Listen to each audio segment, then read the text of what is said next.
Good morning, ladies and gentlemen. Welcome to the Licensing Subcommittee. The hearings regulators require that the hearing to take the form of a discussion led by the subcommittee, and the cross-examination will not normally be allowed. We will be following the adopted procedure for these meetings, which is set out on the reverse of the agenda paper.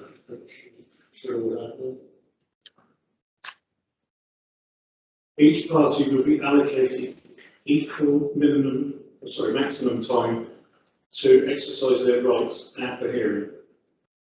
I will exercise my discretion to allow additional time if necessary, taking into account the requirement to allow all parties equal maximum time.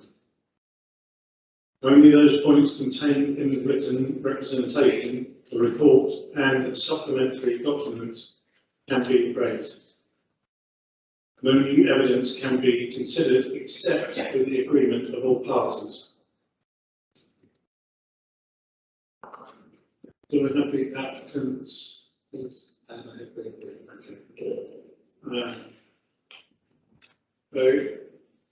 My name is Councillor Derek Green. I'm the chair of this subcommittee. On my left we have Councillor David Clay. Thank you very much.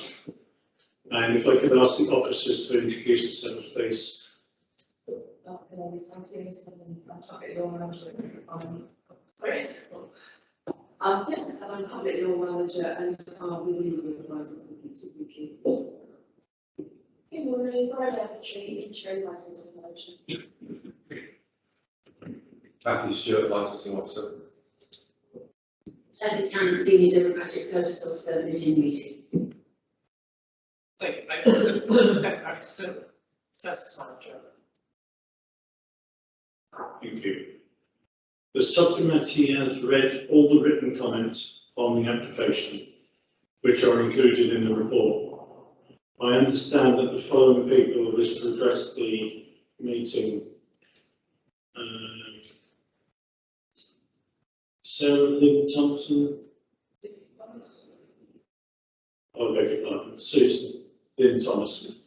Jan Harrison. Thank you. And Tiffany.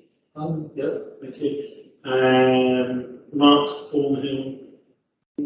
Penny Thornhill. And Mark Bowler. Mark sends his apologies, he can't make it today. All right, thank you.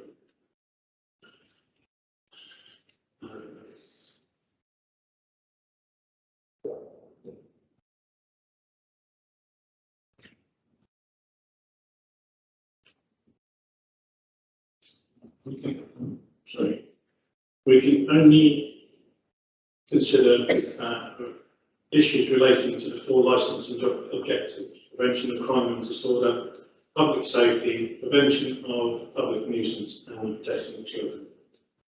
The subcommittee will also have regard to the national guidance and the council's licensing policy. Can I ask the licensing manager to introduce the paper, please? Thank you, Chair. So this is an application to vary a premises licence under Section 34 of the Licensing Act 2003. The premises is the Roebuck Inn on Stockbridge Road in Winchester, and the application proposes the following: to change the layout of the premises by adding an external bar servery to be used between 1200 and 2100 hours each day, to add conditions to the licence, which can be seen in section 5 of the report, so that's pages 15 to 16. The application also proposes to amend an existing condition to read as follows: no deliveries or collections from the premises shall take place before 0700 or after 1600 each day. The condition currently reads: no deliveries or collections from the premises shall take place between 0700 and 0900 each day. The full application can be seen as appending 1 to the report, which is pages 17 to 38. No representations have been received from responsible authorities, although conditions have been agreed between the applicants and Hampshire Constabulary. during the consultation period, and these are reflected in section 5 of the report, pages 15 to 16. Representations have been received from 6 other persons, all of which are against the application. Representations are set out in Appendix 2 to the report, and that's pages 39 to 52. These representations primarily relate to the licensing objectives of public safety and the prevention of public nuisance. Members are reminded that they may only take into consideration matters that relate to full licensing objectives. And may I also remind members that only those other persons who have made written representation may address the subcommittee, and that individuals may only refer to comments made in their written representation.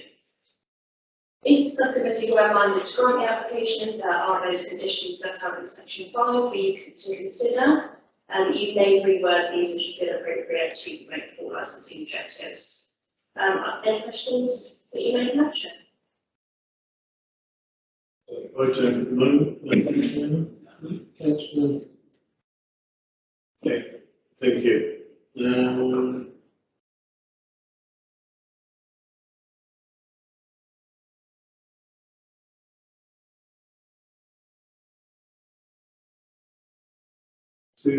you have anything to add? Sorry.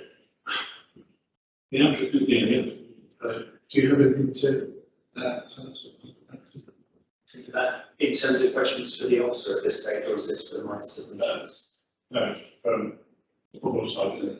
Chair, it is the applicant's opportunity to Yes, I'll give give that. representations. Thank you. Okay, thank you. I've probably got about 10 minutes or so, maybe if I can creep over, I do apologise, but I'll try and keep it as brief as loyal as okay. Stick to the things. Some of my colleagues are the most, and I am sad to say. The application's been set out very ably by the licensing officer here, and you find it on page 6.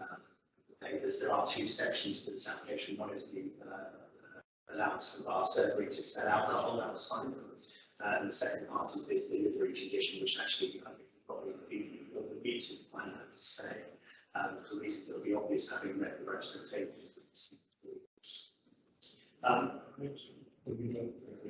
Sorry, of course.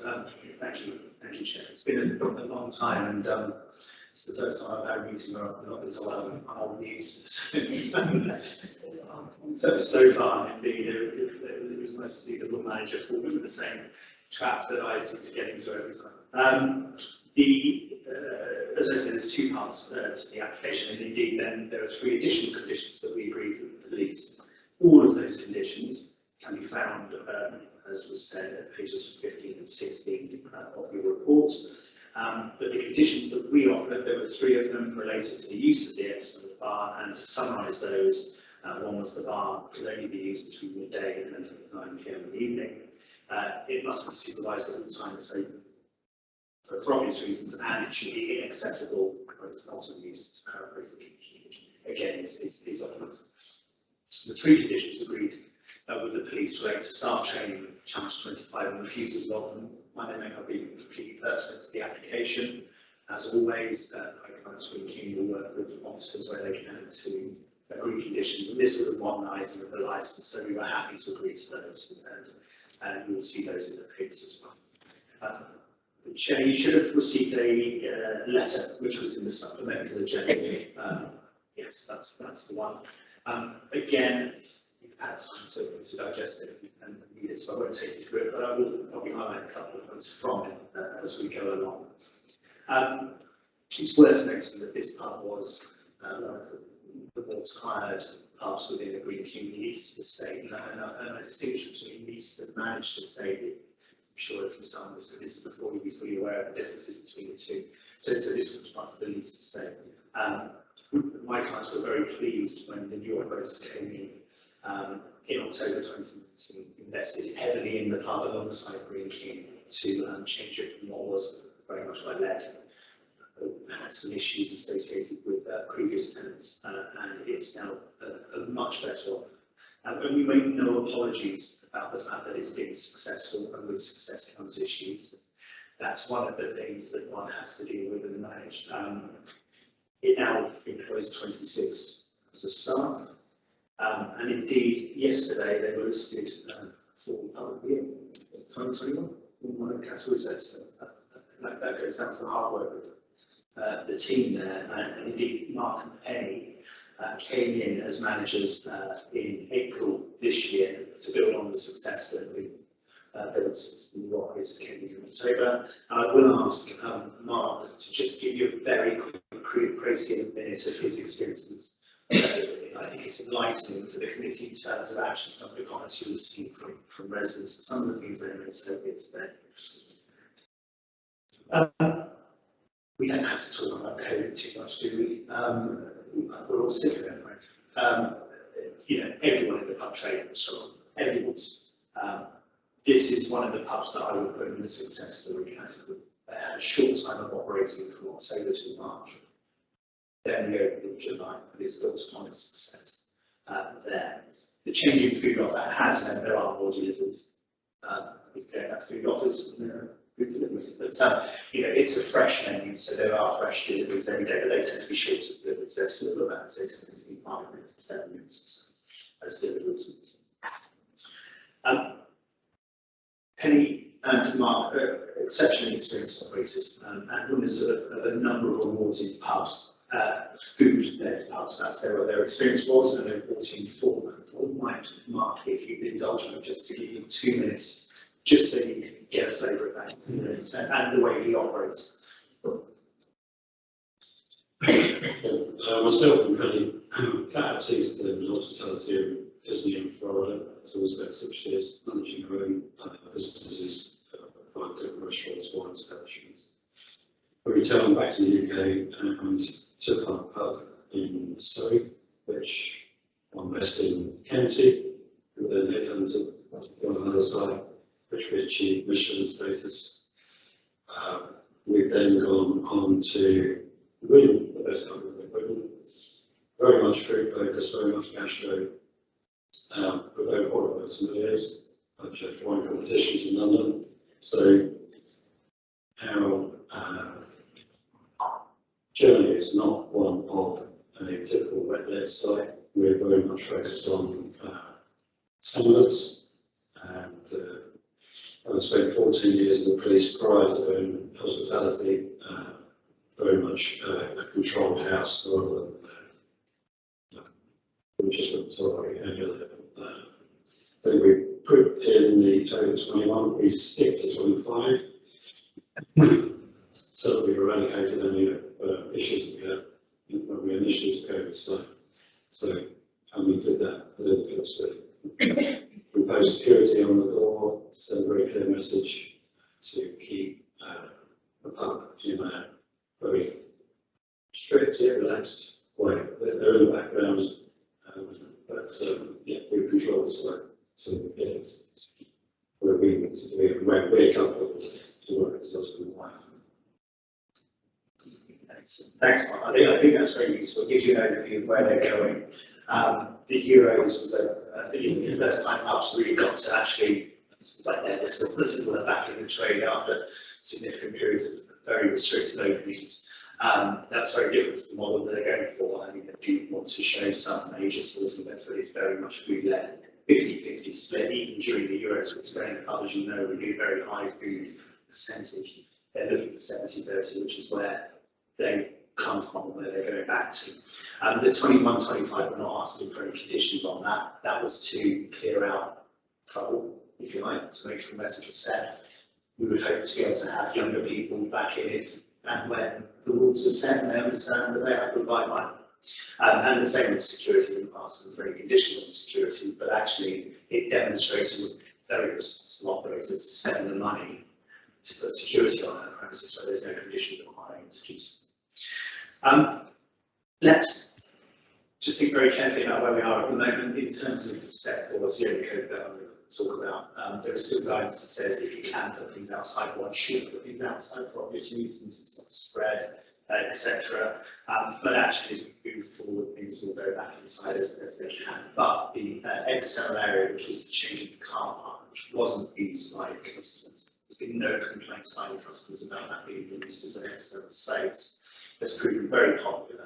There is limited outside space, but there are other outside areas that are being used as outside areas at the back that we can talk about if you want. But actually, it's proved very successful and goes with the dining seated arrangements. That gives you a flavour of where.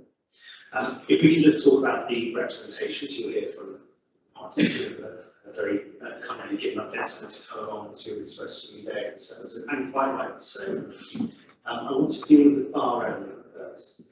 You'll notice from the representations that actually there's one that really talks about the external area and the potential for noise and nuisance. The bar itself promotes the licensing objectives, and this is something I've seen working for Green King and various other companies across the country for the past, well, I've been doing this for 20 years, but there's been a big realisation that the use of external space actually is very important for businesses. And external bars become a much more important part of that offer. It promotes the objectives for two reasons. One, there's constant supervision. You're not going to leave a bar unobserved where people can cause issues.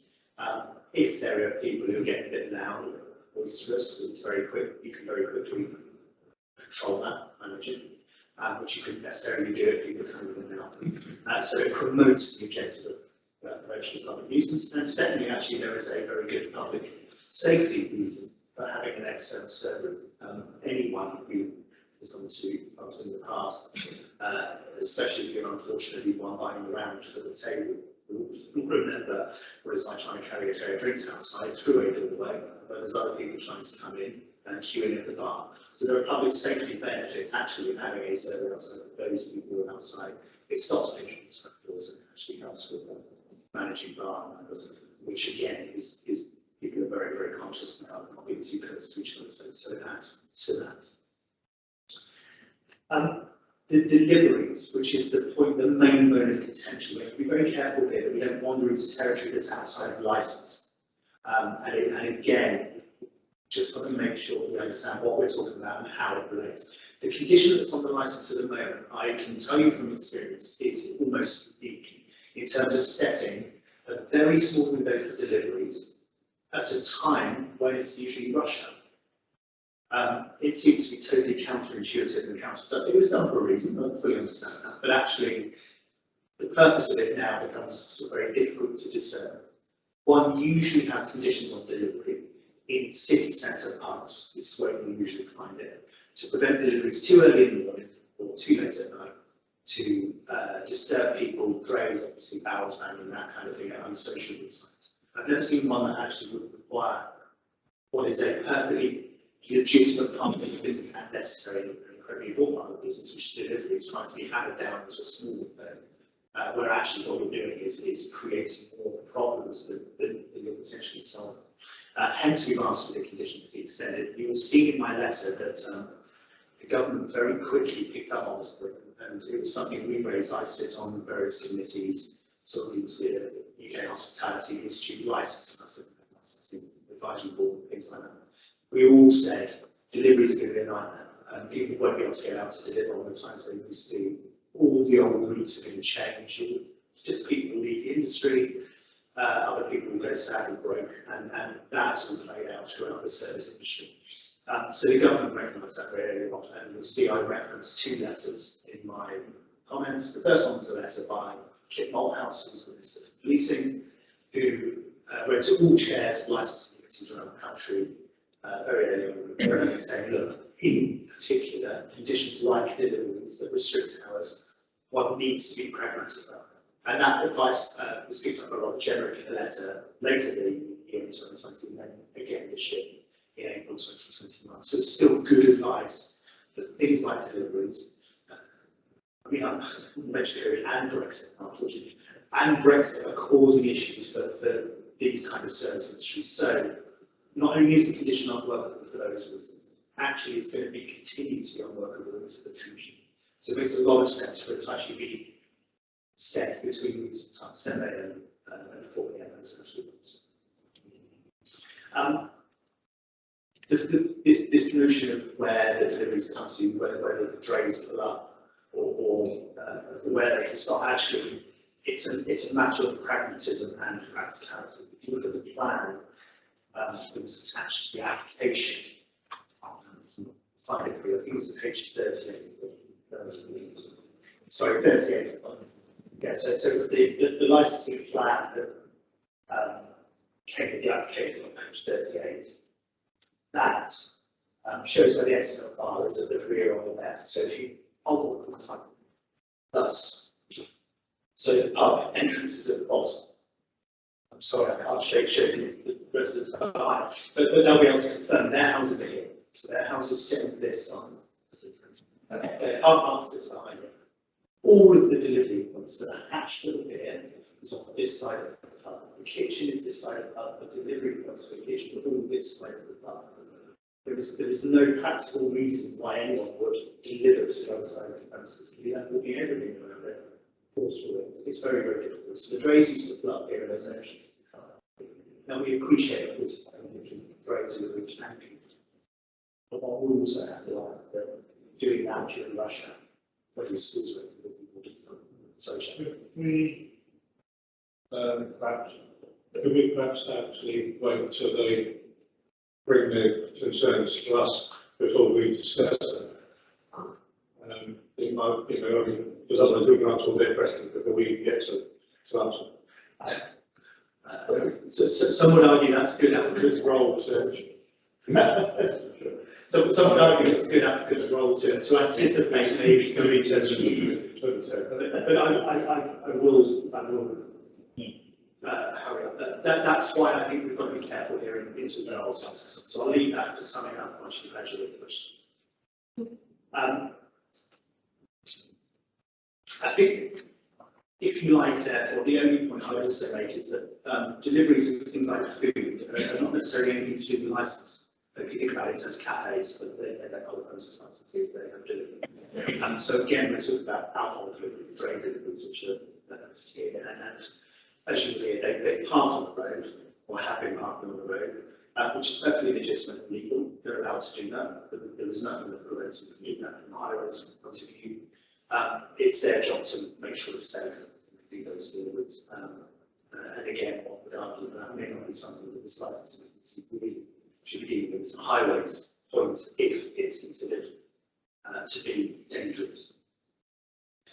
The rest of the points are in my letter, Chair. I realise that I did go on slightly longer. It's the lawyers very bane of lawyers' lives and communities' lives to listen to us. So I'll stop there and I'll use my signature.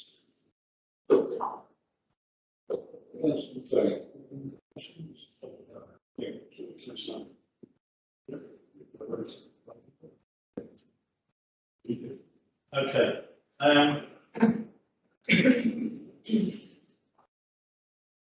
So could I ask, sorry, I lost the page. Could I ask Susan Thomas to address the committee, please? You just push the button on the microphone. Okay. My name is Susan Thomas. I'm a resident of 61 Stockbridge Road, next door onto the road. And I've just come today because I want to object in the strongest possible way I can to these changes in the licensing hours. On the grounds, you've probably got my email in front of you, which sort of outlines all my concerns on the grounds of public excellence and public safety and risk to children and pedestrians on Stockbridge Road. So you probably don't want me to get through all of those, right? You've been able to see those. And I think increasing the hours of delivery are only going to increase these problems. And the basic issue is that the roadback has been allowed to develop as a business, and I appreciate all the comments about people being careful about how it's managed and run and so forth. But the basic problem that as a resident I'm facing is that they were allowed to get rid of their car park where previously deliveries were able to go. I know that the dray, the beer deliveries always come outside, and I accept that that is a necessary thing. But they are now doing all their deliveries on privately owned land. They have no off-road parking at all. So I just feel I'm able to see how a business can operate, and as we've been hearing, as they increase their food, the food range there, so they need more deliveries. And so more deliveries will come, and every time they have a delivery, it has the possibility, often blocks entrance to our car park. You saw the plan, I think, that the deliveries have to come down a privately owned stretch of land, which is also the entrance to our car park.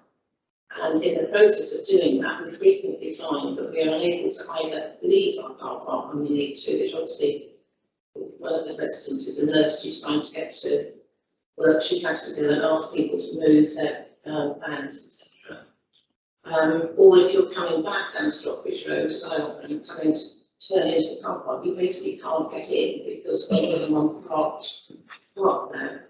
And although we're saying that the deliveries often only need 5 minutes, I have no evidence of whether that's the case or not, but even if it is only 5 minutes, and you're trying to come off Stockbridge Road and enter your private car park and are unable to do so, it causes huge safety issues for the driver, me, or anyone who is in the vicinity.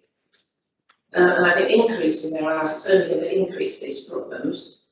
And I would also like to point out that I was not aware until I had the letter from the licensing authority that they were supposed to be constrained to be between 7 and 9 in the morning. So definitely not, I have not been obeying the rules as they were set out. So how can we possibly expect them to obey the rules that any change in the rules are going to be? And the situation was created by the pub itself because they were the ones who wanted to get rid of their car park.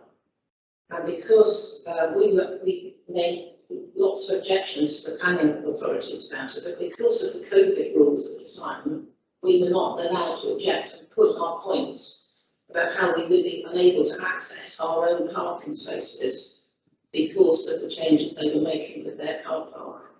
So previously, food deliveries were able to go into the car park. Now they have to enter our side of the building. And it's as you know, it's a very busy main road. There's no off-road parking, and they have a right of way. Roebuck owns a small patch of land at the back of the private section. They do have a right of way, I think it is, to that. But in the course of making their deliveries, they are restricting our right of access to our car parks. I'm just trying to think of anything else I was going to. So, and I just overall feel very strong that the interests of the business in Winchester is being put above the interests of residents of Winchester. I've lived here for 30 years, I've worked as a teacher for 25 years in Winchester, and I really feel that our views are being completely ignored in this process. And I just wanted to come today to tell you how strongly I feel. Thank you very much.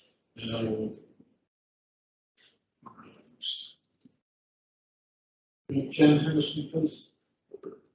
Good morning all. Sorry, I've not prepared any speech. All I would like to say is I won't repeat what you said. I will just back it up completely. And I'd like to say that strip of land is owned by our neighbour at 65A. And actually their small patch of land at the back was just for a shed, and they've actually got the bins there now.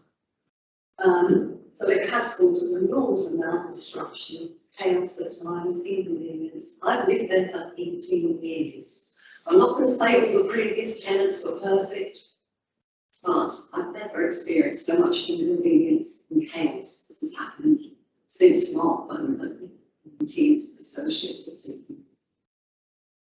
Now, when Mark was going to do this, he actually did an open meeting with the neighbours, and we requested, can you just please keep 2 car park spaces so that people can drop off, particularly the disabled people, the tradesmen, etc. That was just totally ignored. He said, I don't need that. I don't need any parking space whatsoever.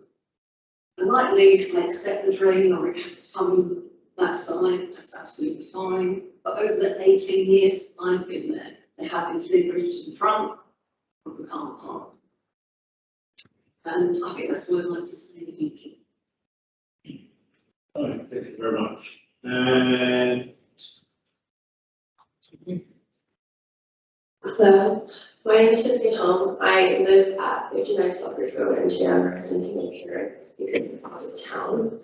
I think two of my neighbors have really accurately represented their own views and kind of the events that we've had to deal with the Roebuck Inn.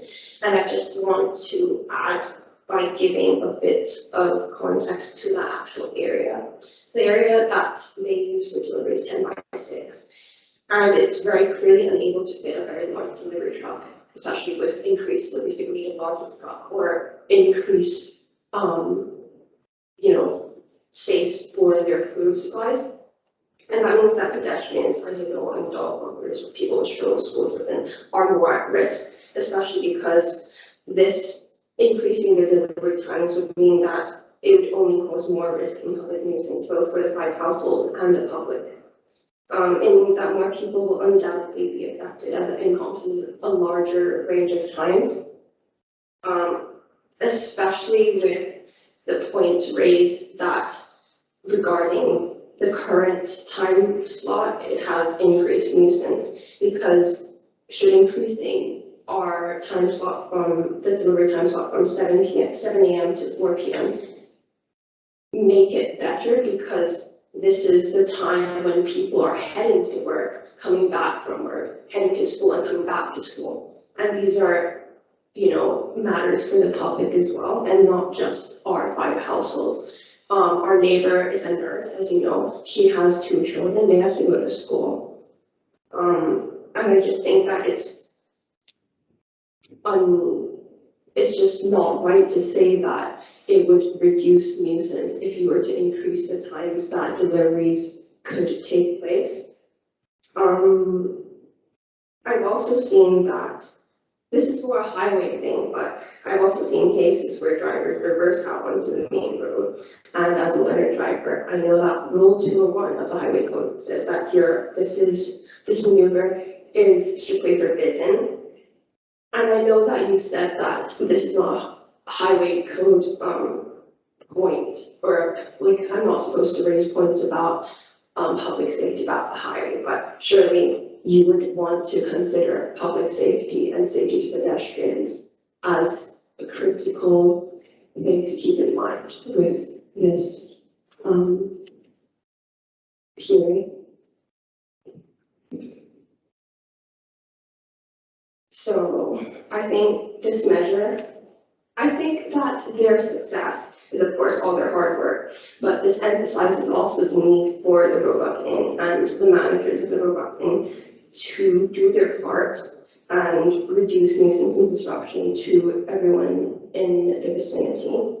And this measure would mean that we cannot enjoy access into our own land, as well as cause lots of continual problems to the neighboring area. Thank you. right, thank you very much. Can I ask the applicant or so to respond to the points raised, please? Chair, thank you very much. I actually dealt with a lot of them in advance, so sorry for putting the cart before the horse, to use my phrase there. This is my opportunity for summing up. Okay. Yes, I'll use that if I may. I think the first thing to say is you've heard very clearly that the bar itself is not being objected to. This is all about deliveries, and the representation is all about deliveries. So I'm going to suggest first and foremost that issue, with respect, I think can be granted without too much extra consideration. There's no evidence of issues around or licensing objectives there. We're talking about the deliveries actually fair for the residents. Let me say first and foremost, Mark and Penny are here and they'll be distributing those.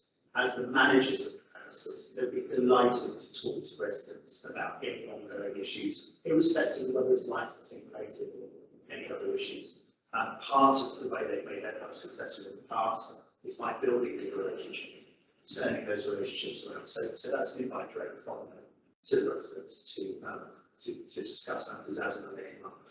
But let's be clear, an increase in the hours where deliveries can occur will not increase the number of deliveries. Number of deliveries to the premises is the essential number of deliveries for operating that business. That doesn't change with anything we do here today. You've also heard that there is an acceptance that the dray deliveries have to be to that site. And as I said earlier, we're talking about dray deliveries here because that's the licensing. It's the sale, it's related to the sale of alcohol. One wouldn't ordinarily restrict food businesses in a way that would be counterproductive, or differentiating other food businesses. We've listened to what's been said and we'll work out how best we can get those deliveries that are short deliveries to food, etc. Whether that's by delivering them on the road, but with a longer period of time, it's probably easier to work out a time that suits everyone better. Because at the moment, 7 to 9 is the prime time for schools, prime time for commuting. It seems to be wholly counterproductive to try to see all the deliveries in that period. And effectively happen like that outside the street, where they could have caused more problems.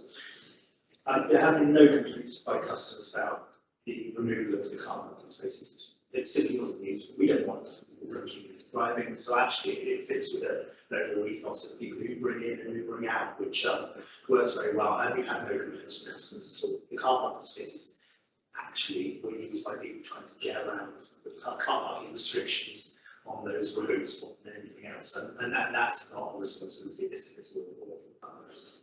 And as I said earlier, if there is an issue with public safety in terms of parking on the road, that's a highways issue and they can deal with the right. So I'm going to respectfully ask this to grant the application as Okay, so Councillor Lane, do you have any more questions for the applicant? Yes, I think that the really is quite close to the delivery times, because it's obviously probably favourable hassle for people delivering. So, with any good successful business, you need to come to terms with how you can get on your late. So, you need to look at that very, very closely. What sort of arrangements you could possibly consider. Well, I think there's 2 points there, isn't there? One is to get a better dialogue between residents and the operators. And that's something that's a public invite I made on behalf of Penny and Mark to get that dialogue going. Secondly, we have to look very carefully about what part this licensing committee's responsibility to deal with and what would be more of a responsibility outside of it. In relation to the deliveries, they've been trying to do things marking on the street, for instance, using that side entrance. The extended hours allows for more flexibility in those discussions to actually exist and defining delivery times that work within, the parameters that we can't send over to deliver exactly the same time every day. Nowadays, it's just simply not available at work, so it's very nice to be less available. But I think this is for dialogue, open discussion, and trying to work together. It's often a tension between businesses and residents or even other businesses. I walked through the town this morning at 8:30. There were 4 big delivery lorries at various places down the road. They have to go somewhere, they have to deliver somewhere. That's the nature of the business. But we're inviting the dialogue to get matters through that direction. And I think that's probably the best to do, really, what is always going to be assigned in that situation. Yeah, I feel that this dialogue should have taken place before this meeting, because it would solve a lot of problems.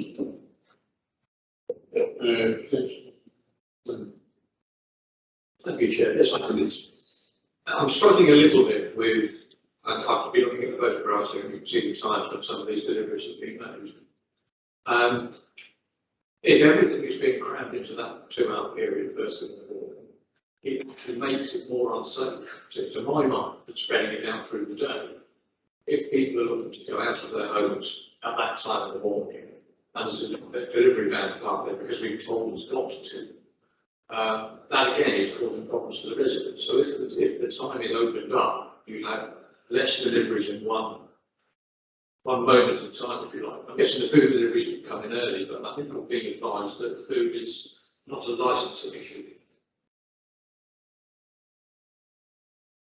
I think we've been advised that food is not a licensing issue, is it? Food deliveries are. I thought that the food delivery. So just to clarify, any delivery is not a licensable activity. But certainly the reason that the pub receives alcohol deliveries is because it is licensed for the supply of alcohol. And I will add actually, which appears to come in that this condition is rare. It's a condition that is on the licence of a very few in Winchester that do have this condition.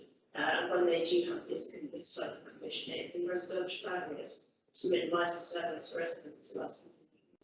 So I think I was just getting around to the question, which really sticks to those do you feel it is going to be safer to have the deliveries made during a longer space than with around 2 hours or more?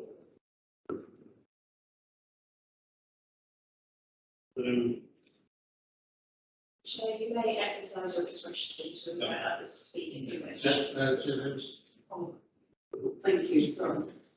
There's a couple of points really I picked up on. We have been trying, ever since Mark had that open meeting, have done with Roma, and we have contacted Green several times. Gosh, what's it since February, March 2019? I've got loads of emails and correspondence where sometimes she responded, sometimes she hadn't.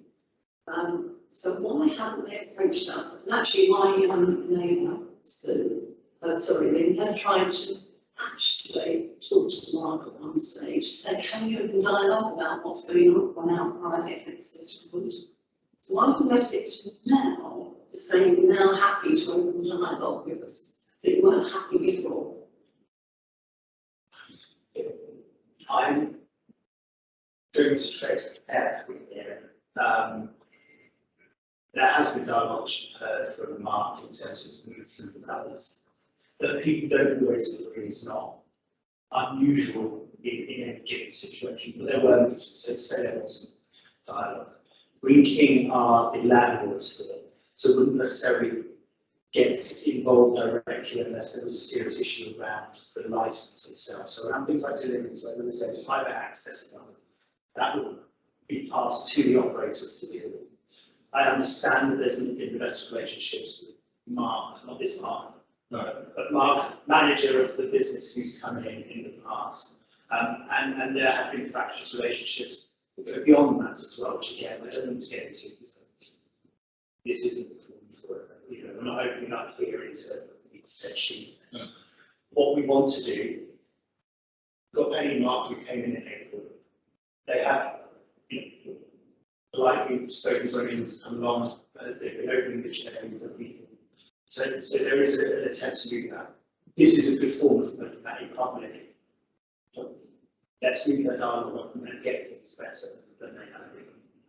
If there is any perception that people aren't having enough dialogue, we would apologise for that, and I apologise on behalf of the King. But we are where we are now. I don't think anyone expected that this condition would cause the representations to that, because it seems that the council complaint rates a longer period of time seems much better as a means of actually resolving issues. But the representations are here, the concerns have been raised, and we're addressing them now. No, thank you very much. The subcommittee will retire to consider the application in private, with only the head of legal services representative and committee administrator in attendance. The committee will reach its determination and notify the applicant of the decision in accordance with Regulation 2629 of the Licensing Act 2003, Regulation 2005. So we will return with you back.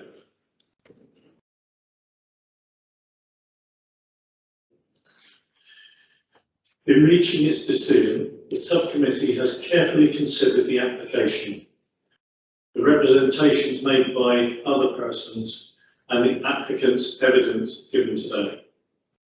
It has taken into account the Council's statement of licensing policy, the Home Office guidance issued under Section 182 of the Licensing Act 2003, the duties under the Crime and Disorder Act 1998, and the rights set out in the Human Rights Act of 1998. The subcommittee has concluded that the application should be granted for the following.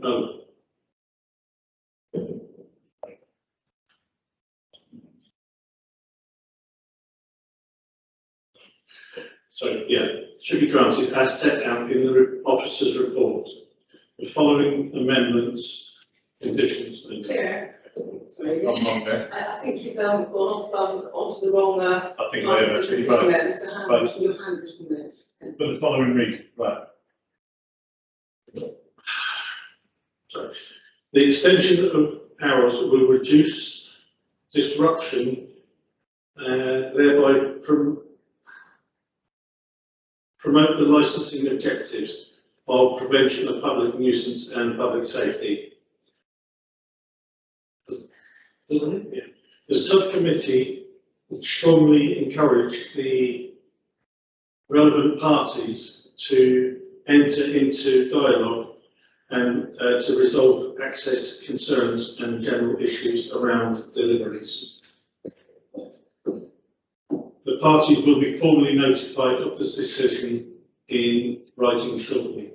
Chair, sorry to interrupt. I think you missed out the paragraph in relation to the first part of the application, which was relating to the bar and server. What? So I think at the top of the page of your handwritten notes.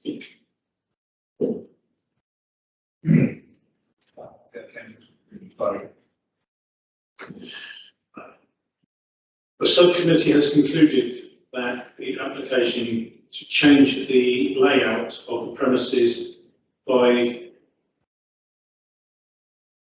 adding an external bar servery is granted, subject to the additional conditions set out in section 5 of the officer's report. Yeah, that's right. And you've dealt with the variation in terms of hours. So I don't Chair really wanted to read out the new condition, just to make it absolutely clear to those present what the condition is as applied for and granted. Yeah, we'll have to find that.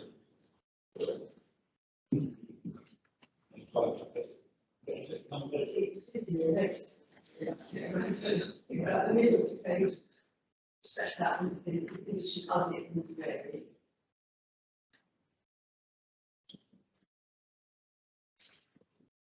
Subcommittees include the application vary the existing conditions. Deliveries to be granted. I mean, it wouldn't be that as it now would be. Right. Right, number 2, the subcommittee has concluded that the application to vary the existing conditions regarding deliveries be granted as per the application. For the following reasons. Chair, it actually sets out, because it does not set out the actual condition of it to be worded. No.